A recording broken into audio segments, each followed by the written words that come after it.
अल्लाह एक, कुरान एक, नबी एक। और फिर भी शिया सुन्नी, अहमदिया, सूफी, मुजाहिदीन जैसे 13 फिरके एक दूसरे के खून के प्यासे, जबकि अलग मस्जिदें, साथ बैठकर नमाज नहीं पढ़ सकते। धर्म के नाम पर एक दूसरे को कत्ल करने का सदैव आमादा, ये एक बड़ी डायमेंशन है जिसका इन्होंने कीर्ति जी ने इशारा किया, भी एक झलक भी बताई। इस्लाम मुसलमानों के बीच अमन कायम नहीं कर पाया, वो दुनिया को कैसे सुधार सकता है, ये है मूल प्रश्न उस सारे सीन के बाद। देखिए, पहले तो मैं बता दूं, ये 13 ही नहीं है, पता नहीं कितने, ये सिर्फ 13 फिरके नहीं है। और जब जब ऐसा होता है कि दीन या धर्म, मजहब या रिलीजन में बदलता है, तो फिर यही होता है। इसलिए कि उनकी सोर्स, धर्म के जो मूल स्रोत हैं वो नहीं रह जाते। तो फिर हुआ करे कहने के ऊपर अल्लाह एक, कुरान एक, नबी एक। लेकिन जितनी शिक्षाएं हैं, ये नाम तो रहता है अल्लाह एक, नबी एक, कुरान एक, लेकिन जितनी शिक्षाएं हैं वो सारी की सारी अपने सेल्फ इंटरेस्ट की रोशनी में बदल जाती हैं। और होते ही वो वर्चस्व की लड़ाई है, असलन वर्चस्व की लड़ाई होती है। किसका रिलीजन, किसका मजहब आगे जाए, किसके साथ भीड़ ज्यादा हो जाए तो टकराव होता है, टकराव, खूनी टकराव भी होता है।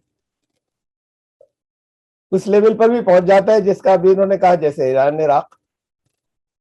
लेकिन उस लेवल पर पहुंचने में फिर बहुत से और प्लेयर्स भी इसमें शामिल हो जाते हैं, ये अकेले नहीं कर सकते ऐसा।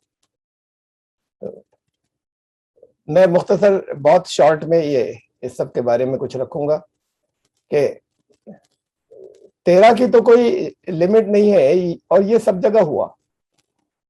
ये बात असल में खास तौर से मैं कहना चाहता हूं, ये है मूल बात के धर्म शुरू से एक चला आ रहा था, उसकी भाषा बदली, शैली बदली समय के साथ में, उसको प्रस्तुत करने वाले बदले, लेकिन मूल धर्म नहीं बदला। जब जब मूल को छोड़कर लोगों ने नाम तो उसी का लिया, उसी एक का लिया, और अपने अपने हिसाब से उसको तोड़ने मरोड़ने लगे, अपने अपने स्वार्थों के लिए, अपने अपने हितों के लिए, तो हमेशा यही हुआ। ये सिर्फ इस्लाम की बात नहीं है, ये इसलिए कि धर्म, अगर यहां से हम ये कहते, मुझसे जवाब लिया जा रहा है तो मैं अर्ज कर रहा हूं कि अगर हम ये कहते कि धर्म यहां से शुरू हुआ, पैगंबर प्रॉफिट मोहम्मद सल्लल्लाहु अलैहि वसल्लम से, तो मैं खाली इतने की बात करता। ये धर्म तो एक जो शुरू से चला आ रहा है, ये बिगाड़ हमेशा रहा, उसके अलग अलग ये जितने भी संस्करण थे, और फिर वो नाम उसका लेते रहे, लेकिन ये ओरिजिनल धर्म कोई भी नहीं था। आज भी मुसलमानों की जो अधिकांश, ओवरवेलमिंग मेजॉरिटी, वो उस धर्म पर नहीं है जो कुरान का है। नाम लेते हैं कुरान का, कुरान के रेफरेंसेस नहीं देते, कुरान के हवाले नहीं देते, और नाम रेफरेंसेस देते हैं, उदाहरण या हवाले देते हैं, तो वो अपने से, उनसे पहले के जो कोई स्कॉलर थे या ये कि जो उनके गुरु थे, उनके नाम उनके देते हैं। उन जगहों से हवाले लाते हैं जहां सब चीजें बिल्कुल ठीक ठीक नहीं है, बहुत कुछ उसके अंदर तरह तरह की मिलावटें हो गई, और अपने मत को आगे बढ़ाने के लिए फिर वो सत्ता का संघर्ष शुरू होता है। भीड़ किसके साथ ज्यादा है, और फिर उसमें जाहिर है कि जिसके साथ भीड़ ज्यादा आती है वहां स्वार्थ होते हैं, वहां ये निस्वार्थ लोग नहीं होते। तो ओवरवेलमिंग मेजॉरिटी के सामने सही इस्लाम नहीं है। ये बात, जैसे मैं कह रहा हूं कि ये बात खाली धर्म की यहां से थोड़ी चली आ रही है, अल्लाह एक, कुरान एक। धर्म ये तो शुरू से चला आ रहा है, धर्म जो मैं कहता रहा हूं शुरू से, आज पहली दफा नहीं कह रहा, ये हमेशा होता रहा। आज जो लोग सनातन धर्म का नाम लेते हैं, वो उन्होंने वेदों का अध्ययन नहीं किया है, वो वेद की शिक्षाओं के बारे में नहीं जानते, वो अपने अपने मतों पर हैं, अपने अपने ग्रुप के अंदर हैं, उन्हीं मान्यताओं को अवाम ये समझते हैं कि ये वेदों की मान्यताएं हैं, वो जबकि वो नहीं होती, उनमें से बहुत से, बड़ी बहुत बहुत ज्यादा नहीं होती। तो फिर टकराव होते हैं, और टकराव होते रहे हैं। यही ईसाइयों में हुआ। मैं 3 बड़े नाम मैंने लिए, सब जगह ऐसे ही हुआ है कि यीशु ने, जीसस क्राइस्ट ने जो कुछ पेश किया धर्म के नाम पर, वो उससे अलग नहीं था जो पहले से चला आ रहा था, और जो बात को इस्लाम ने प्रस्तुत किया वो उससे अलग नहीं था। जो मान्यताएं वो प्रस्तुत करते हैं, उन मान्यताओं की अधिकांश का जो मूल मान्यताएं आज ईसाइयत की कहलाती हैं, क्रिश्चियनिटी की, उनका कोई वजूद नहीं है। आज की इंजीलों के आज की पर मैं इतना जोर इसलिए दे रहा हूं कि उसका मूल तो दुनिया में कहीं मौजूद ही नहीं है, मूल पाठ कहीं नहीं है। जो बाइबल जो कहलाती है वो तो उनकी हजरत ईसा की या यीशु की जो अपनी भाषा थी, वो भाषा सुरियानी जबान का एक डायलेक्ट था। और आज जो ये इशू होती हैं, ट्रांसलेशन जहां से आते हैं, ये सारी इशू होती हैं, ये सारी की सारी यूनानी जबान से, ग्रीक या लातिनी जबान से ट्रांसलेट होकर आती हैं। जो ओल्डेस्ट अवेलेबल मैन्युस्क्रिप्ट्स हैं, सबसे पुरानी जो आज हस्तलिपियां दुनिया में मौजूद हैं, जिनसे ये अनुवाद इशू होते हैं, ये लैंग्वेजेस, ये जबानें तो हज़रत ईसा जानते भी नहीं थे। तो इसलिए मैं ये कह रहा हूं आज की, कि उसमें तो बहुत कुछ बदल गया। उसके बाद भी पोजीशन ये है कि जो आज की मूल मान्यताएं ईसाइयों की हैं, वो इसमें नहीं है। सारी मूल मान्यताओं में से एक भी नहीं है आज की बाइबल में, आज की इंजीलों में ये बनाए गए। और फिर हजारों की मैं बात कर रहा हूँ, हजार, जैसे यहाँ 13 नहीं, मैं गिनती नहीं कर सकता कितनी। मुझे तो इतना मालूम है कि 25,000 से ज्यादा तो चर्च रजिस्टर्ड, यानी अलग अलग वो वहां पर डिनोमिनेशंस कहलाते हैं। ये सारे अलग अलग, हम उसे फिरके कह लें या समुदाय, धर्म समुदाय कह लें, एक के अंदर दूसरा उप समुदाय, वो 25,000 से ज्यादा तो चर्च रजिस्टर्ड है। चर्च रजिस्टर्ड का मतलब चर्च अलग अलग, 25,000 चर्च टोटल नहीं, 25,000 समुदायों के चर्च, 25,000 से ज्यादा तो डिनोमिनेशन रजिस्टर्ड है ईसाइयों के, रजिस्टर्ड। और जो अनरजिस्टर्ड है उनकी संख्या नहीं मालूम। ऐसे गिनती नहीं कर सकते मुसलमानों में कितने हैं, हिंदुओं में कितने उप समुदाय हैं, उनकी गिनती नहीं की जा सकती। और ऐसे ही है कि एक दूसरे के मंदिर में नहीं जाते, एक दूसरे के चर्च में नहीं जाते। आप अपने शहर में देख लीजिएगा, प्रश्न करने वाले या दूसरे लोग भी जो उत्तर सुन रहे हैं, अपने शहर में देख लें। सामने से लोगों की नजर पर तो ये कि एक प्रोटेस्टेंट है, एक कैथोलिक है, ये है दो समुदाय। मैंने बताया आपको कि रजिस्टर्ड समुदाय जो है 25,000 से ज्यादा है। खैर, इसमें से आप जाकर मालूम कीजिए, प्रोटेस्टेंट चर्च में कभी कोई कैथोलिक आता है? कभी कोई कैथोलिक पादरी ऐसे ही किसी अच्छे प्रोग्राम में मिलने जुलने आया? कभी पब्लिकली एक दूसरे से गले मिलते हुए देखा गया? ऐसे, उसे छोड़िए प्रोग्रामों में, किसी और जगह एक दूसरे से गले मिले हों ये कैथोलिक पादरी और प्रोटेस्टेंट पादरी? ये उधर नहीं जाते, ये इधर नहीं आते। तो ये स्थिति तो धर्म के अंदर जब धर्म बिगड़ता है तो होती है। जब धर्म ओरिजिनल नहीं रहता और धर्म में बिगाड़ आता है, ये सब जगह है। इसमें सिंगल आउट करके खाली इस मुसलमानों की बात नहीं है, सिर्फ जो मुसलमानों की है वो भी वही है कहानी जो चली आ रही है। मैं सिर्फ इतना, ये प्रश्न जो ये सब जगह के लिए है। मैं बहुत मुख्तसर सा आपको बताऊं। देखिए, ये थे कौन जिनके अंदर वर्ल्ड वार हुई? ये तो सारे ईसाई थे ना। अगर धर्म की बात करें, सारे क्रिश्चियन देश थे सब। सिर्फ 2 वर्ल्ड वार्स के अंदर जितने लोगों की हत्या हुई और जितने लोग उसके अंदर मारे गए, तो वो आपके सामने यहाँ पर ये लिखा हुआ है कि ये सिविलियंस जो थे वो 50 मिलियन, मतलब 5 करोड़ तो सिविलियंस थे, और 10 करोड़ के करीब लोग जो है वो टोटल मारे गए हैं, जिसमें सिविलियंस जो है 5 करोड़ थे, आधे सिविलियंस। ये हालत थी आपस में लड़ने की। तो उसमें से और आप देख सकते हैं यहाँ पर जो कुछ है, जो कि कितने जो है उसके अंदर बड़ी तादाद में जानबूझ कर कहीं मारे गए। जेनोसाइड है, मैसेकर्स हैं, मास बॉम्बिंग है, स्टारवेशन है, वहां फाके हो गए, खाने को कुछ नहीं बचा, बीमारियां फैली। ये इतिहास और पहले से देख लीजिए आप, मालूम है आपको, लेकिन नजर पर आता है और फिर जहन जाता है खाली सिर्फ मुसलमानों की तरफ। महाभारत की जंग के अंदर ये तो यही की बात है।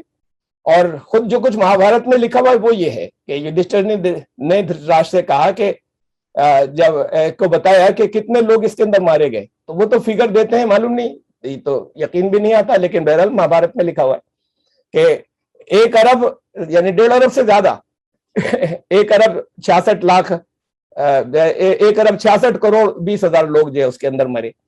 तो अब कुछ और मॉडर्न स्कॉलर्स ने कुछ कैलकुलेशन किए हैं, उन कैलकुलेशन के उन्होंने अपने आधार दिए, उन्होंने कहा नहीं वो उसका अर्थ ये नहीं था, गलत समझे। तो फिर भी हम अगर इसे सही मान लें तब भी ये कि ये 40 लाख के लोगों के करीब जो है उसके अंदर से मरे, और 24 लाख जो है वो मिसिंग उस जंग के अंदर, या जिसे यहाँ महाभारत कहते हैं। दोनों श्री कृष्ण के मानने वाले थे, दोनों श्री कृष्ण के अंदर आस्था रखते थे। और असल बात तो ये कही जाए कि अगर सनातन धर्मी थे तो सारे सबके सब वेदों में आस्था रखने वाले थे। हम कहें किताब एक, गुरु एक, फिर ये क्यों हुई है?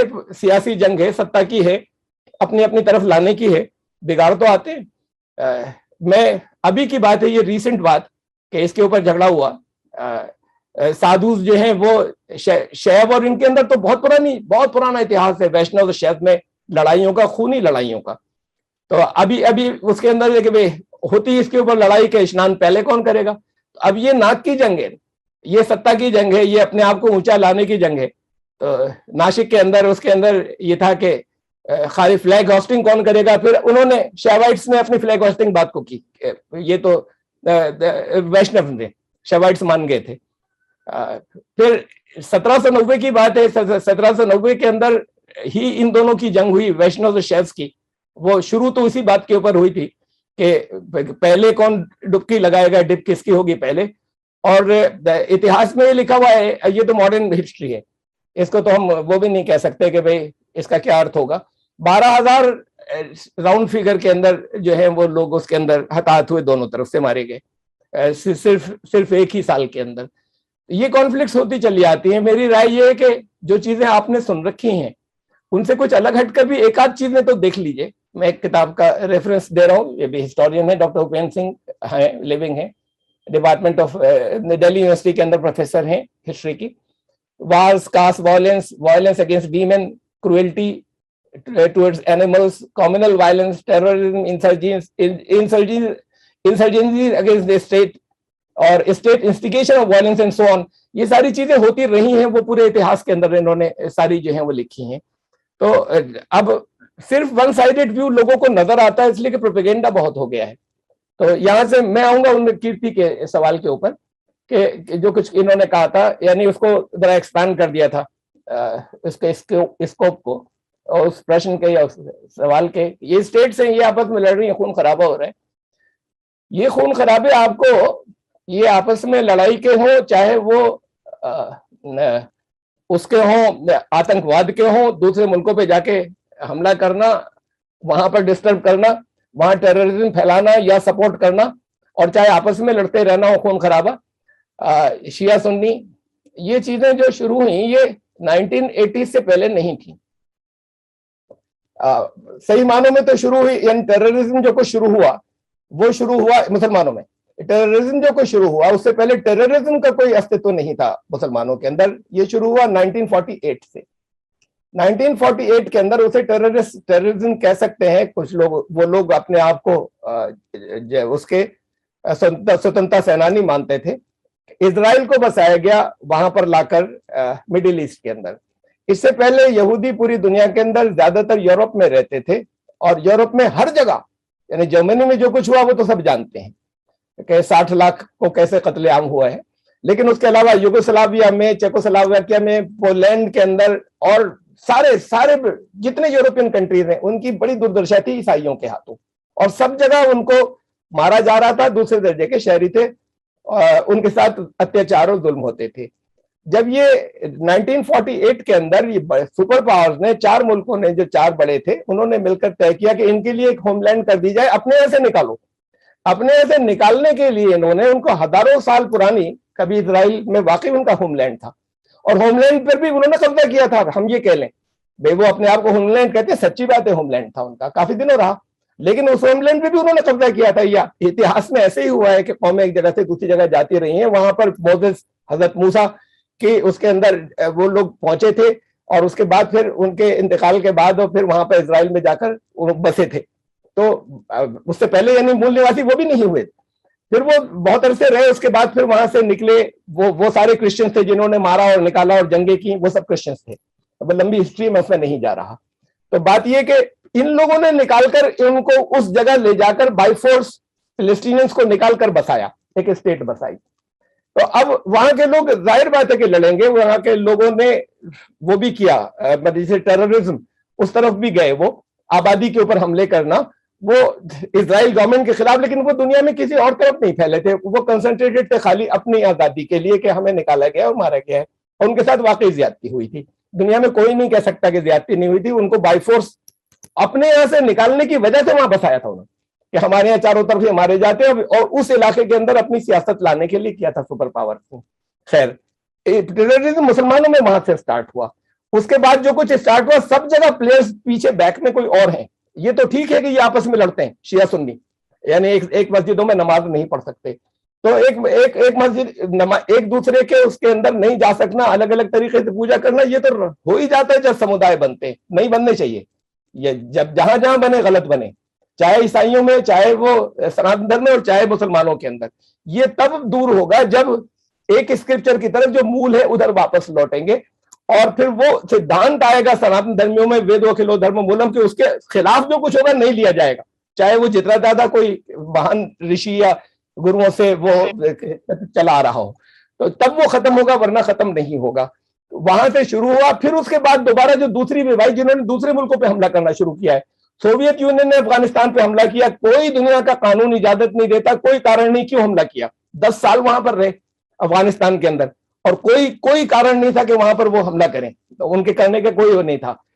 उस बीच में अमेरिका ने अलकायदा बनाई, पूरी दुनिया जानती है, कोई भी इसके ऊपर डिस्प्यूट कर ही नहीं सकता कि अलकायदा बनाई भी, अब वो खाली सिर्फ मुसलमानों से जुड़ी हुई है, लेकिन इन लोगों को अमेरिका ने खड़ा किया, अमेरिका ने हथियार दिए। 1989 के अंदर सोवियत वार खत्म, सोवियत वहां से निकलना पड़ा उनको, अफगानिस्तान छोड़कर सोवियत को, वो निकले, और 89 में निकले, तो 1989 वो साल है जब पाकिस्तान में टेररिज्म शुरू हुआ, उससे पहले नहीं था। 1989 वो साल है जब कश्मीर में टेररिज्म शुरू हुआ, उससे पहले नहीं था। ये सारे हथियार इधर आए जो अमेरिका ने दिए थे, जो सप्लाई किए थे उन लोगों को, वो खुद अगर नहीं अंदर घुस सके, पाकिस्तान के अंदर घुस के, तो उन्होंने कुछ और जिहादी तंजीमें बनाई जिहादी के नाम से, वो इधर कश्मीर में भी बन गए, लेकिन खुद अगर नहीं भी आए तो हथियार वहां से आए, ये सब अमेरिका के दिए हुए हथियार थे। वो खड़ा उन्होंने किया था, खुद इस जिनको या इस भूत को उन्होंने खड़ा किया था। यही कहानी थ्रू आउट रही है कि उस जगह के को वो ये प्लेयर्स ऊपर के कुछ और लोग हैं, लेकिन क्यों बना पाते हैं, बना क्यों पाते हैं? इसलिए बना पाते हैं कि इन लोगों को टुकड़े काट काट कर अपने अपने समुदाय की चीजें दी जाती हैं, और ये बता दिया जाता है कि ये तुम्हारे लिए सीधा जन्नत का, स्वर्ग का रास्ता है अगर तुम्हारी जान भी चली जाएगी, और वो उससे मोटिवेट हो जाते हैं। वो नहीं डायरेक्ट पूरे उसके साथ में, मूल धर्म के साथ में जोड़ते हैं, मूल स्क्रिप्चर के, तो फिर बनाए जा सकते हैं, बन जाते हैं, उन्होंने बनाया। तो असल बात ये, वहां से ही एक दौर शुरू हुआ, मैं सिर्फ इसको बहुत शॉर्ट में रख रहा हूं, वहां से एक दौर शुरू हुआ, ये पोस्ट कोल्ड वार है, और इसको आप जाकर देख लीजिए, आपको सब जगह यही मिलेगा, यानी भरा पड़ा होगा लिटरेचर इसके ऊपर, सब जगह मैंने तो बहुत किताबें पढ़ी, लेकिन हर जगह सिर्फ यही मिलेगा। पोस्ट कोल्ड वार अमेरिका ने डिक्लेयर किया, उसके अंदर उनके थिंक टैंक ने डिक्लेयर किया कि अब हमारी नेक्स्ट जंग जो है, सोवियत यूनियन खत्म हो गया, नेक्स्ट जंग ये कहीं एक हो गए, मुसलमान कंट्रीज बहुत है, तो नेक्स्ट जंग हमारी मुसलमानों से है। और उसके ऊपर फिर हंटिंगटन है, एक उन्होंने एक किताब लिखी, बड़ी मशहूर किताब है, वो वहां के अमेरिकन गवर्नमेंट के एडवाइजर जिमी कार्टर के रहे 1980 तक, और उसके एडवाइजर थे, और उनकी पॉलिटिकल साइंटिस्ट सबसे बड़े नंबर 1 माने जाते थे, वो थिंक टैंक थे। यूएसए पॉलिसीज उनकी बातों के ऊपर बनाया करता था। उन्होंने बुक लिखी क्लैश ऑफ सिविलाइजेशंस, कि अब आगे जो भी वार होंगी वो सिविलाइजेशंस की होंगी, आज के बाद से, इस वर्ल्ड वार के खत्म होने के बाद, पोस्ट कोल्ड वार के खत्म हो जाने के बाद। और वहां से फिर उन्होंने ये पॉइंट आउट किया कि अब हमें जो कुछ करना है वो मुस्लिम वर्ल्ड के साथ करना है, और इसके ऊपर बहुत हवाले और बहुत रेफरेंसेस हैं, मैं बहुत दे सकता हूं, भरे हुए हैं, मैं उसे स्कोप को बढ़ाना नहीं चाह रहा है, कीर्ति जी ने छेड़ दिया था इसलिए ये मैं लेकर आया कि वो जो जंगें सामने से लड़ते हुए ये लोग नजर आते हैं, और सचमुच उनके अंदर शिया सुन्नी आपस में साथ में नहीं बैठ सकते, ऐसे ही जैसे प्रोटेस्टेंट कैथोलिक के चर्च में नहीं जा सकते, वो इसमें नहीं जा सकते। लेकिन ये जंगे जो हैं, ये जंगे उनके टूल्स हैं सुपर पावर्स के, उनको इनसे, और वहां से ये चीजें शुरू हुई इसको इस्लाम मुसलमानों के खिलाफ। मैं जरा सा भी मुसलमानों का किसी मामले में फेवर नहीं करता, जो उनकी गलतियां हैं मामूली सा भी। जो मुस्लिम फोरम थे उसके अंदर मेरी स्पीचेस भरी पड़ी हैं, उनको कंडेम करने की, उनको ठीक करने की, उनको कि तुम्हारा एटीट्यूड गलत है, इसे हटाओगे, जब तक वहां मूल पर नहीं आओगे तो तुम्हारी हरकतें यही रहेंगी, और आपस में ये करते रहोगे, और दूसरों के लिए भी दर्द सर बने रहोगे। यही जिम्मेदारी बाकी सबकी भी है कि करें, कि अपने अपने समुदाय के अंदर ये चीज लाएं कि मूल की तरफ लोगों को लेके जाएं और वहां से उनको लें।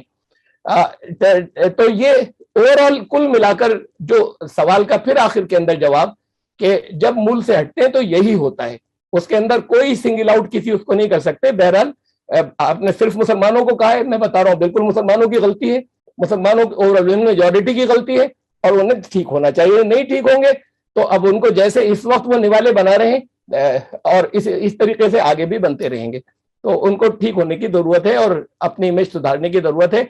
ये अलग बात है कि जितना इसको पब्लिसाइज किया गया उसमें बाकी चीजें लोगों को ध्यान से निकल जाती हैं जो लोग जानते हैं ये सब जगह हुआ है और होता रहा है।